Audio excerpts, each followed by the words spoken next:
जी अस्सलाम वालेकुम। जैसा कि आप जानते हैं कि ग्लोबल वर्क वीज़ा इवेंट के अंदर मैं लाहौर आ रहा हूं और पूरे पाकिस्तान से आप लोग भी आ रहे हैं। मैं ज़रा दूर से आ रहा हूं, लेकिन इंशाल्लाह हमारी मुलाकात होगी। यहाँ पर हम बात करने जा रहे हैं कि आपका सवाल जो बेतहाशा लोगों ने सवाल किया है कि क्या 1-to-1 सेशंस भी होंगे, क्या प्राइवेट काउंसलिंग भी बुक होगी हमारी, हम कर सकते हैं? तो जवाब है यस।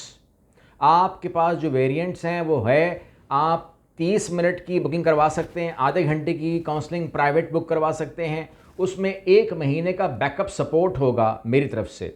इसके अलावा आप गोल्ड प्रोग्राम यानी कि 45 मिनट की काउंसलिंग बुक करवा सकते हैं, उसमें 2 महीने का बैकअप होगा। इसके अलावा डायमंड काउंसलिंग बुक करवा सकते हैं, वो 1 घंटे की होगी और उसमें 3 महीने का बैकअप सपोर्ट आपका मेरे साथ आपकी क्यूरी को लेकर के रहेगा। इसके अलावा इन तीनों को अगर ये इमिग्रेशन प्रोग्राम में आएंगे तो 50% डिस्काउंट भी ऑफर होगा। तो बिल्कुल काउंसलिंग सेशंस होंगे।